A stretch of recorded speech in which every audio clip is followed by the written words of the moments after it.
Glenn Ray from McKean McGregor checking in with a couple of cattle market reports. We had our first week in Echuca last week. We'll go Echuca first before we go Bendigo today. Look, there was 1,200 cattle last week there Wednesday at Echuca. There was 400 exports and 800 trades. Look, the bullocks ranged from 400 to 450 cents a kilo.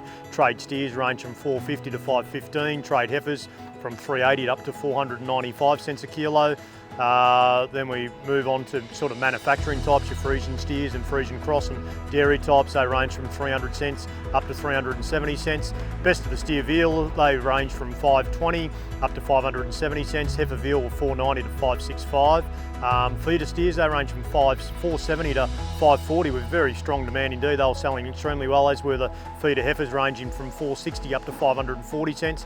Lighter weaner cattle, mixed sex types, they range from 520 cents up to sort of a market top for some very light cattle up to 670 cents a kilo.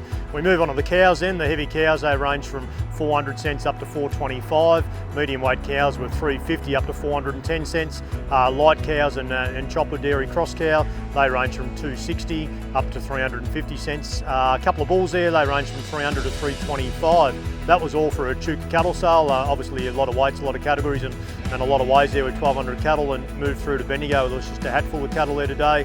Feeder types were 450 to 500 cents a kilo. A couple of handy trade weight steers, they topped at 500 cents. No real vealers and one cow at 300 cents, but for all the cattle market reports, that's it from McKean McGregor. We're back up there at Echuca next Wednesday, which will be the 1st of September, and then the following Monday we're back on the fortnightly sales in Bendigo. So just for our clients, it's giving them options on a weekly basis. That 1 week we're in Echuca, the other week we're in Bendigo.